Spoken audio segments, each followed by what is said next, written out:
Que nous réserve 2024? On est en direct de Batibo, les amis, pour un épisode hors série exceptionnel en collaboration avec Imovlan. Pour cette première partie, on va parler de rénovation énergétique. Et évidemment, comme à chaque fois, à mes côtés, une belle brochette d'invités.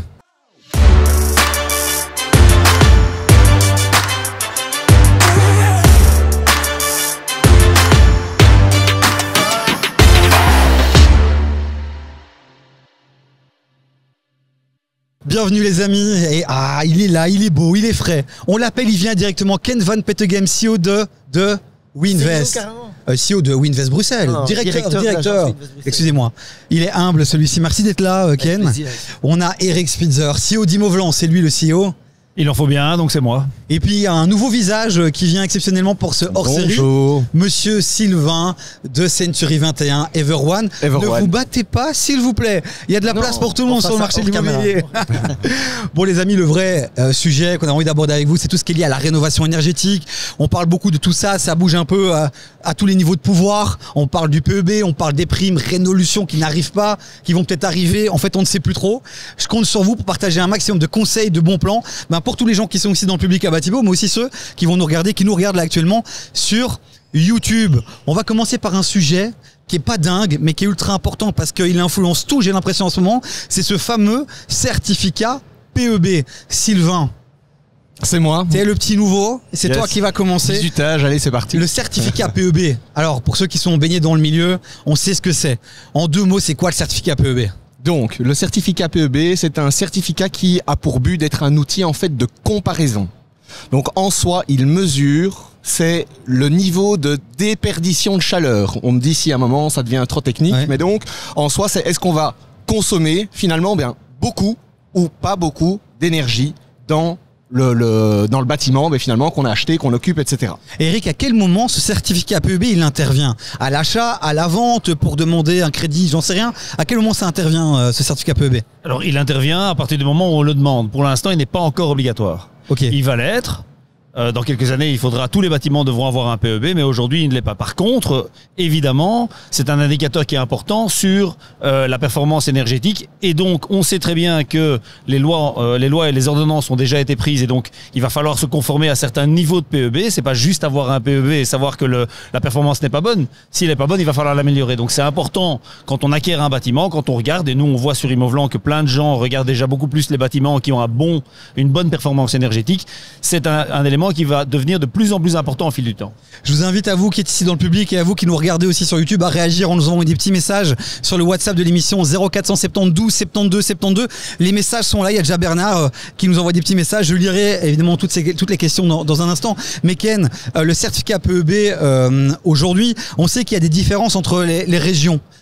Il impacte notamment, on sait que quand tu achètes un bien en Flandre par exemple, tu es dans l'obligation de rénover et d'amener à un certain niveau.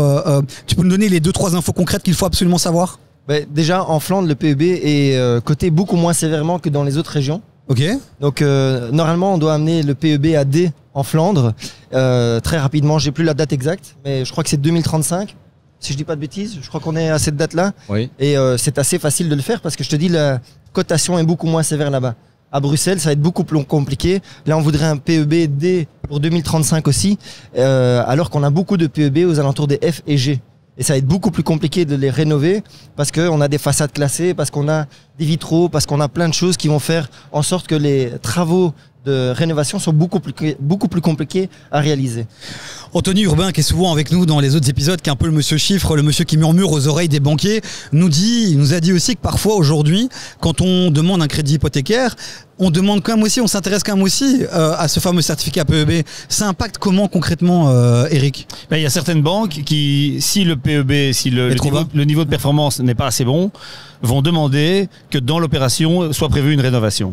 Donc certaines banques, ça dépend des banques, il faut faire un peu le marché, mais certaines banques vont être plus sévères que d'autres dans l'octroi d'un crédit et vont se dire, moi je ne vais pas juste financer l'acquisition d'un bâtiment dont on sait que la performance n'est pas bonne, il faudra aussi prévoir un budget pour rénover. Et c'est là qu'évidemment le calcul intervient au niveau du PEB. Oui, et ça peut même avoir une influence sur le taux finalement que la banque donnera aux candidats.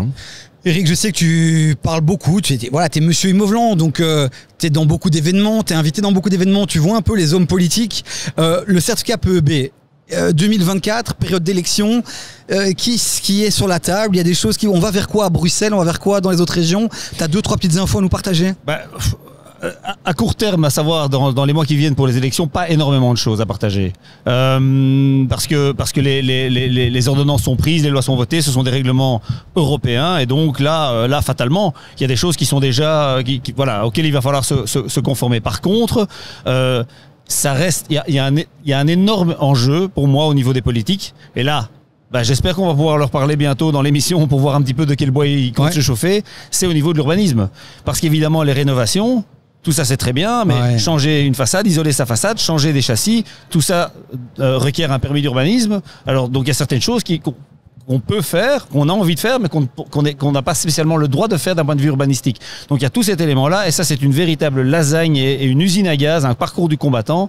Et donc au niveau des politiques, je pense qu'il y en a certains qui pensent déjà ou qui envisage déjà d'essayer de simplifier un peu les procédures, mais ça va être un véritable enjeu. Et c'est vrai que sur l'accès à la propriété, sur la rénovation, etc., c'est des vraies thématiques. Aujourd'hui, on invite évidemment, j'imagine, tous nos auditeurs à s'intéresser aux programmes politiques qui vont être proposés, parce que ça peut avoir un réel impact pour les prochaines années, évidemment. Un impact sur notre portefeuille. On va s'intéresser justement à l'urbanisme, parce que c'est vrai que on entend plein de choses. Mettez-vous dans la peau de celui donc qui doit rénover parce qu'il entend PEB, parce qu'il veut revendre, parce qu'il recherche un bien acquis. Concrètement, quels sont les bons comportements qu'il faut avoir, les bonnes attitudes? On va d'abord où, on appelle qui, on rencontre qui pour être au top vis-à-vis de ce fameux certificat?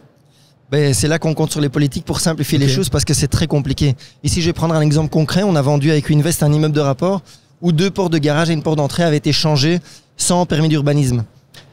C'est la croix à la bannière pour faire régulariser ça, alors qu'on parle d'une porte et de 2 portes de garage. Et donc, le système actuel, c'est d'aller à la commune, de demander, tiens, voilà, je voudrais régulariser ou transformer des choses, et là la commune dit tiens, ok, rentrez-moi un dossier, mais ils vous disent pas ce qu'il faut comme document. Vous rentrez le dossier et ils ont 45 jours pour vous répondre en disant tiens, il manque tel et tel dossier, et donc après il faut le compléter, et chaque fois ils vous répondent quand il manque des choses, plutôt que de faire pour telle régularisation donnez-nous tel et tel document. On gagne déjà 45 jours, mais donc il y a plein de choses, c'est très compliqué, c'est très lent, et donc quand on se lance dans des rénovations importantes, il faut être courageux, bien s'entourer d'un bon architecte. On en connaît un ici. Mais alors, est-ce qu'on fait le pirate et on rénove et on se dit de toute façon, moi j'habite dans ce bien, je compte pas le vendre dans les prochaines années, je m'en fous de régulariser? Ou alors le conseil, avec votre expérience, c'est quand même de dire non, ne faites pas les pirates et régularisez, faites les demandes avant de vous emballer. Eric? C'est clair que... Alors, si on regarde sur Bruxelles, par exemple, il y a une énorme majorité des biens qui sont en infraction urbanistique. Mais il y a des infractions urbanistiques qui ne sont pas très très graves. Okay. C'est-à-dire, si on a changé ses châssis à l'arrière de sa maison, théoriquement, selon la règle, si je ne dis pas une bêtise, il faudrait aussi demander un permis d'urbanisme. Mais personne ne le fait parce que ça n'a pas un énorme impact. Par contre, acheter un immeuble, une maison unifamiliale, la transformer en immeuble de rapport, par exemple, ou commencer des travaux lourds, modifier la destination, faire des bureaux, un commerce, ou ça, c'est vraiment quelque chose que je déconseille vraiment très fortement de faire sans demander un permis d'urbanisme, sans aller demander l'avis à la commune. Oui, ça va rallonger. Oui, il faut prendre un risque en disant j'achète le bien, j'ai signé un compromis. Est-ce que je vais avoir le permis pour faire le projet que j'ai envie de faire à terme? Là, il y a un point d'interrogation. Donc, il ne faut pas se lancer dans des choses trop lourdes avant d'avoir quand même eu au moins un premier avis d'un fonctionnaire ou de l'administration communale. Sylvain, par rapport à l'urbanisme, justement, il y a la régularisation. Alors donc, il y a l'aspect régularisation, et c'est vrai que pour reprendre un petit peu la suite de ce que Eric vient de dire, on parle de châssis, on disait façade arrière, mais faire très attention malgré tout en façade avant, parce qu'au niveau énergétique, on va souvent se dire tiens, je vais passer en double vitrage et je vais changer mes châssis en PVC. Enfin, je vais placer des châssis en PVC. Or, si dans les prescriptions urbanistiques de votre bien, normalement vos châssis sont en bois, faites attention puisque vous créez une infraction. Et donc c'est important aussi que chaque propriétaire, quand il achète un bien, chaque nouveau propriétaire, quand il achète un bien, prenne véritablement toutes les informations par rapport au bien, parce que souvent un propriétaire qui vend sa maison va dire oui, mais moi je l'ai déjà acheté comme ça, c'était déjà comme ça quand je l'ai acheté. Donc finalement les gens pensent que non, il n'y a plus de problème parce que ça n'a pas été relevé par le notaire il y a 5, 10 ans, 15 ans, parce qu'à cette époque-là tout le monde finalement s'en fichait complètement. Mais dans la pratique, vraiment, ça pose vraiment problème? Ou on nous fait peur avec ces législations, mais en vrai, on le fait et finalement, on arrive toujours à régulariser? Il y a deux choses. Il y a les aspects énergétiques et les aspects urbanistiques. L'urbanisme, c'est vraiment un élément important. C'est très important et on peut pas faire n'importe quoi. Alors ça peut passer pendant un certain nombre d'années. Mais à un certain moment, si on se rend compte que si on voilà, il y a au moment d'une transaction immobilière, on voit l'acquéreur est pointilleux et va au fond des choses, ben on peut constater certaines infractions et à ce moment-là, il va falloir régulariser et ça peut vraiment bloquer certains dossiers. Donc il faut vraiment faire attention et je dirais ne pas trop faire le cow-boy là-dessus. Vaut mieux être du côté safe. Je suis pas trop dans l'immobilier, je suis propriétaire parce que c'est de génération en génération, c'était le défi de ma vie, mais je m'intéresse pas trop à tout ça. Où je trouve l'information, justement, tout ce qui est lié à l'urbanisme. Je vais à la commune et il y a le service urbanistique et ceux qui nous répondent, où il y a d'autres acteurs, il y a un site internet peut-être avec toutes les règles, toutes les lois. Il y a les architectes. Les architectes qu'on va recevoir dans un instant, on va recevoir ton frère, Erwin Spitzer, qui va venir nous répondre justement. Un architecte peut nous répondre, qui d'autre peut nous aider? Parce qu'un architecte, il faut payer, ça coûte cher quoi. Ça coûte cher. Ça coûte quoi, les architectes ça coûte. Non, mais aller à l'administration communale, c'est toujours un bon plan. Maintenant, le fonctionnaire, bon, il y a un architecte de la commune, etc. Il faut déjà, vous n'allez pas lui dire, voilà, moi ça c'est les plans, vous pouvez analyser ça pour moi. Je pense pas qu'il va le faire. Donc il faut déjà se dire, écoutez, le gars qui me vend la maison, il me dit qu'il a changé les châssis il y a 2 ans, ces châssis sont bleus, voilà, c'est très bizarre dans le quartier. Est-ce que vous pourriez me dire s'il y a un permis d'urbanisme qui a été rentré? Est-ce que vous pourriez me dire s'il y a une infraction? Donc il faut déjà un petit peu, on va dire, comment dirais-je, cibler les problèmes potentiels pour aller voir la commune. Un architecte, lui, il va pouvoir travailler, mais effectivement, comme tout un chacun, il faut le payer. Ok, je pense qu'on a fait le tour sur l'urbanisme. Vous voulez rajouter quelque chose sur ce sujet-là? Il y a un site qui est très bien fait, c'est sûr, en tout cas pour la région bruxelloise, qui s'appelle Open Permis. Donc que le client aille voir parce qu'il voit bien l'historique en fait des permis qui ont été demandés, donc ça c'est pratique. Et un autre document, mais forcément obligatoire dans le cadre d'une vente, ce sont les renseignements urbanistiques que la commune doit délivrer dans le cadre d'une transaction immobilière. Alors attention, parce qu'aujourd'hui les communes elles se défendent, elles disent bien que ce n'est pas parce que le document ne mentionne pas une infraction que le bien n'est pas grevé d'une infraction qu'il n'aurait pas vue. Je l'aime beaucoup Sylvain pour sa première, les amis. Ah, un bon plan. Il est pas mal Sylvain. Century 21 Everone, si vous voulez être bien accompagné. Et Ken de Winvest et puis d'autres qui viendront. Oui, et Ken de Winvest. C'est important. Et le site Immoblant. Et le site Immoblant. Ça y est les gars. Les présentations sont faites, c'est bon, je pense que les gens savent qui vous êtes. On va continuer à avancer et continuer à parler un peu de rénovation énergétique. On va recevoir Erwin dans un instant. Sylvain, tu restes avec nous, on parlera aussi après des investissements immobiliers. Tu restes encore avec nous. Bon, je suis collé. Mais je profite que tu sois là et de ta maîtrise aussi et avec Ken aussi du marché bruxellois. Aujourd'hui, est-ce que s'il fallait décrire un peu le marché bruxellois au niveau énergétique, au niveau des biens, c'est majoritairement des biens à rénover. Il y a encore essentiellement. Hein. Ouais. Donc en soi, il faut savoir c'est que bon c'est le sujet de l'émission. Mais donc aujourd'hui, l'ordonnance, elle a été votée. En 2033, les PEB G et F seront interdits à Bruxelles. Alors ils disent pas que vous pourrez plus les occuper, mais par contre ça veut dire 100 ans s'il y a une amende à la clé. Donc ça veut dire qu'aujourd'hui, si on retourne 2 ans en arrière, il y a une hausse des coûts de l'énergie qui a été importante. On mesurait pas trop le PEB avant ça. Aujourd'hui, les clients, effectivement, commençaient à mesurer forcément cet impact énergétique dans le bâtiment qu'ils allaient acheter. Aujourd'hui, avec cette obligation, c'est plus mesuré que les clients vont faire, ils vont être préoccupés. Donc ça devient une vraie préoccupation, c'est de se dire, en 2033, je vais avoir l'obligation de rénover mon bâtiment. Mais là, on parle plus, mais comme finalement monsieur et madame tout le monde l'attend, c'est de dire, ah ben tiens, je vais avoir ma jolie salle de bain, ah ben tiens, je vais avoir ma jolie cuisine. Non, il va falloir se dire, je dois avoir une façade isolée avant, arrière, comment, les châssis, la toiture. Donc en soi, tout ça doit être pris en compte par les acheteurs. Il faut bien se dire que aujourd'hui à Bruxelles, 50% plus ou moins, 47% des biens sont des passoires énergétiques. PEBG et F. Mais alors pour les grands investisseurs qui nous regardent et qui sont ici à Batibo, est-ce que c'est bien qu'on ait un mauvais certificat PEB? C'est des biens qui sont intéressants pour faire de bonnes affaires ou pas, Ken? Clairement. Avec le coût des matières premières aussi qui a explosé, parce que qui dit bien avec un mauvais certificat dit rénovation, dit peut-être derrière quand même. Ouais, mais quand tu fais la rénovation toi-même, c'est toujours mieux que d'acheter un bâtiment neuf. Okay. Donc aujourd'hui, tu as des constructions neuves qui ont des PEB excellents aux alentours des A. D'ailleurs, les nouvelles constructions sont toujours A, mais c'est super cher. Tu vois, tu as des prix aux alentours des 5 000, 6 000 euros du mètre carré hors TVA. parfois un peu moins dans certains coins de Bruxelles, mais ça monte très très fort.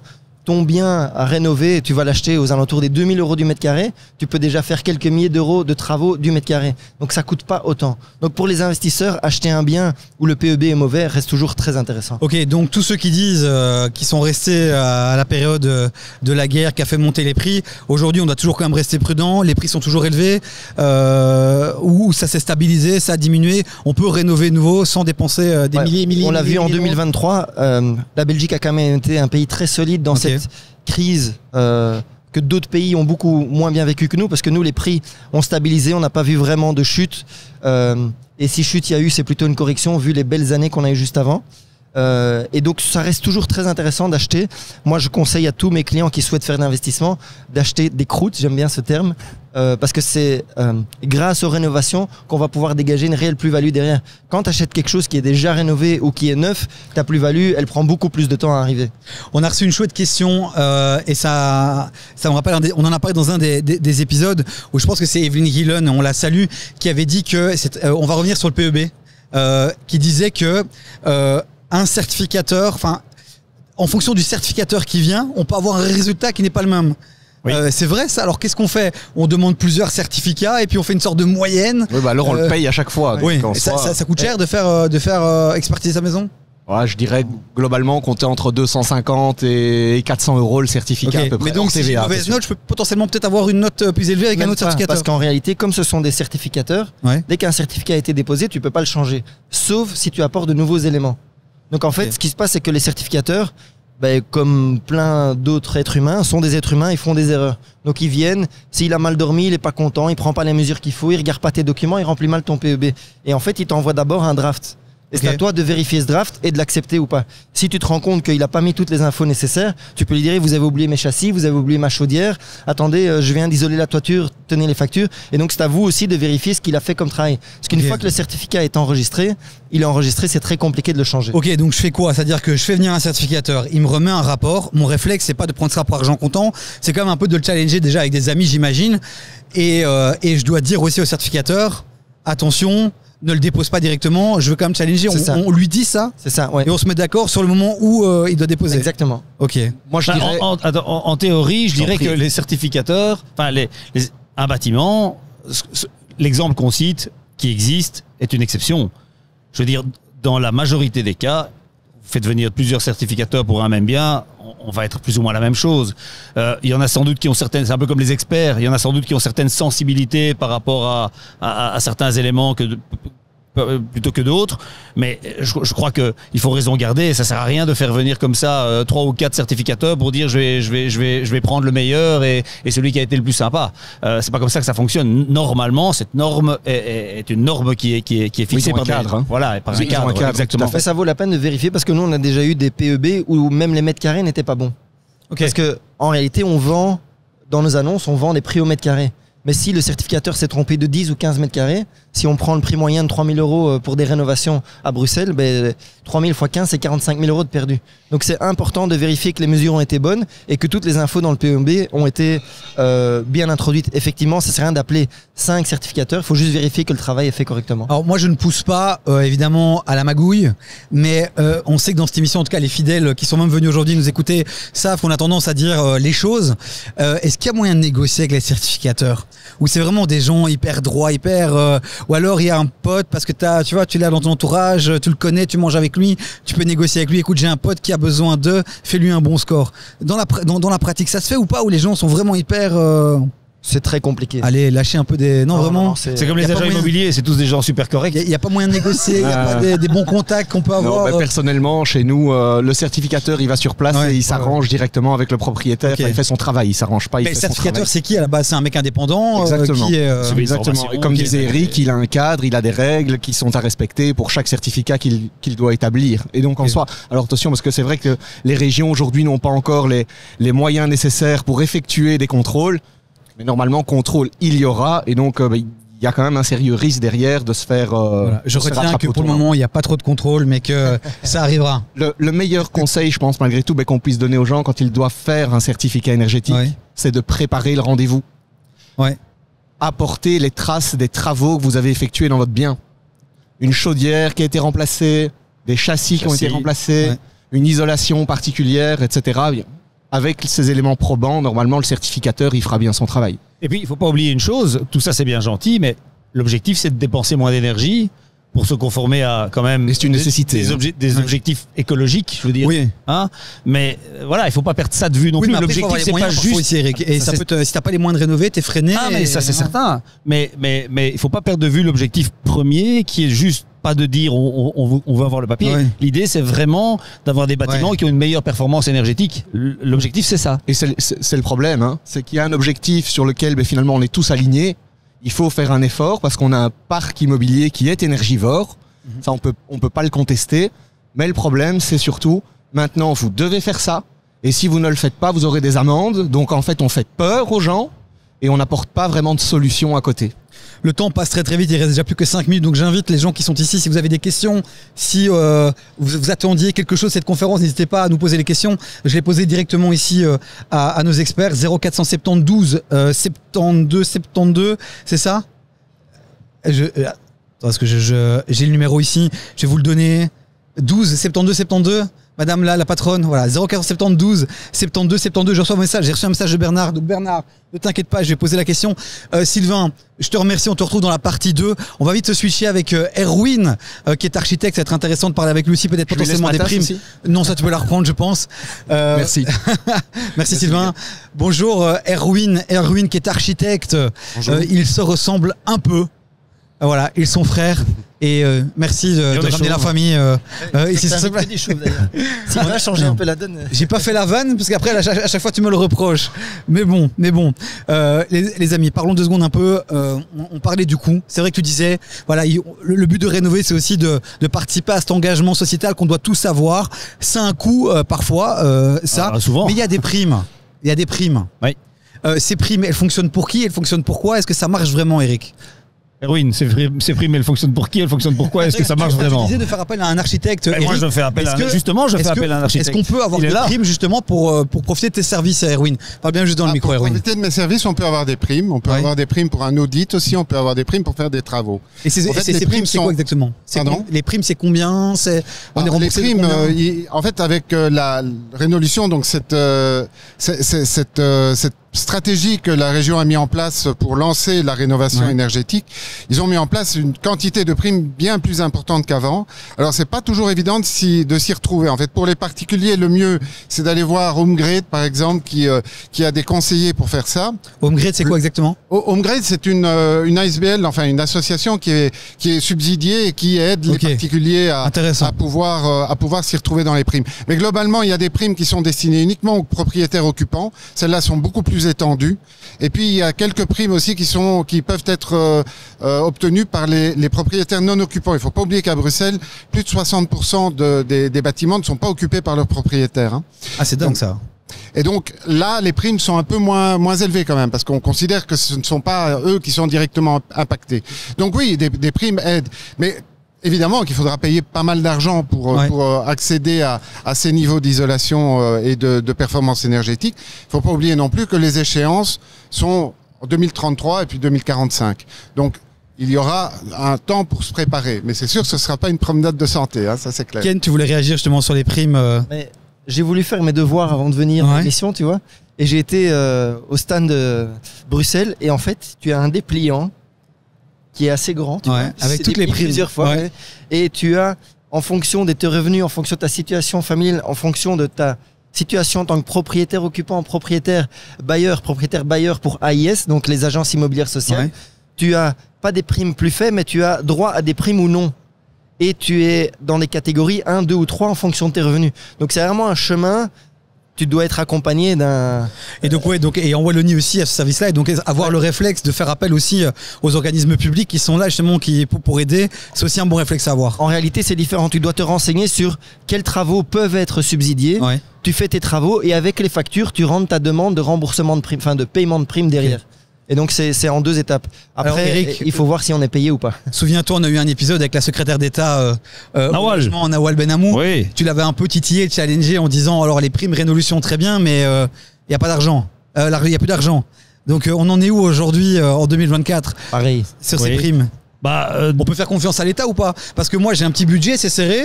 J'ai écouté ce magnifique épisode qui dit les subsides, bazar, il faut y aller. Et puis derrière, je suis pas remboursé. On va être remboursé ou pas? Et après combien de temps? Ça, c'est la grande question. C'est ça la vraie question. C'est la grande question. Théoriquement, les ordonnances sont votées. Alors, nous, on avait aussi publié un article en disant que, effectivement, les caisses étaient vides. On nous avait gentiment rappelé à l'ordre en disant que, oui, un organisme n'avait plus les sous, mais en fait attendait le versement d'un autre. Bref, c'est toujours de la politique, c'est toujours compliqué. Partons du principe que les primes seront payées. Ok. Voilà. Mais simplement, c'est vrai que Ken a raison. Il faut savoir. On peut pas faire n'importe quoi et dire voilà, moi j'ai dépensé 20 000 € de rénovation, je veux une prime de X%. C'est pas comme ça que ça fonctionne. La toiture va être sujette à certaines primes, une chaudière, il y a des choses qui ne donnent pas droit à des primes. Mais voilà, donc il faut vraiment bien se renseigner sur ce pourquoi on est éligible pour recevoir des primes et comment il faut le faire. Moi, je voudrais dire que il y a des chasseurs de primes et des personnes qui sélectionnent les primes par rapport à ce qui rapporte le plus, donc par rapport à l'engagement. Donc c'est des gens qu'on appelle, on présente notre situation et eux vont chasser les primes. Il y en a, je les aime pas trop, mais il y en a. Ok, et pourquoi tu les aimes pas trop? Mais parce qu'ils choisissent vraiment ce qui va rapporter le plus et pas forcément ce qui va être le plus efficace au niveau énergétique. Or, les primes, c'est un support pour être efficace au niveau énergétique. Donc en fait, elles sont plutôt destinées à des travaux qui doivent s'enchaîner de façon logique, d'une logique constructive. Si on met quelque chose, je prends un exemple qui n'est pas juste, mais on met des panneaux photovoltaïques sur un toit qui n'est pas rénové, ça n'a aucun sens. Ouais. Ça n'a absolument aucun sens. Ouais. Or, certains vont dire, je vais commencer par là parce que ça me rapporte directement beaucoup plus. On commence par où alors, monsieur l'architecte? Alors, c'est compliqué. En fait, il faut essayer de faire un audit. Donc, avec des auditeurs ou un architecte, effectivement, qui va voir l'état de la maison en fonction du certificat PEB ou on sait aussi faire un certificat PEB nous-mêmes. Donc, on évalue l'état de la maison et puis on projette à 2050 et on essaye de voir les étapes logiques pour y arriver et on établit des plannings parce que peu de gens ont directement l'argent pour aller au bout et ça peut coûter entre 50 000 pour un petit logement à 250 000 € pour d'autres. Après c'est comme dans tout, j'imagine que le bon réflexe c'est de toujours challenger, de pas se fier à un seul avis ou un seul retour, d'aller voir peut-être plusieurs chasseurs de primes, d'aller voir plusieurs professionnels. Non, les chasseurs de primes non.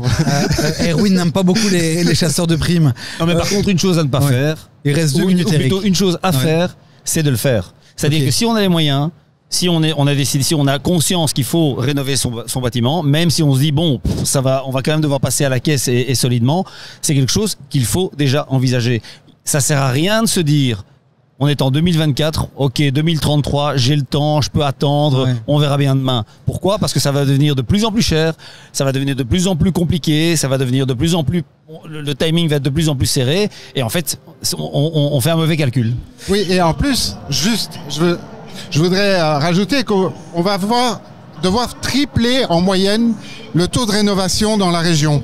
Okay. Ça signifie que si on s'y met pas dès maintenant, ça va pas être triplé, ça va être quadruplé, quintuplé, et à la fin, ça va être un embouteillage pas possible. J'ai 2-3 questions. On va essayer de répondre rapidement parce qu'on doit libérer les gens qui sont ici et puis accueillir la deuxième partie de cette émission.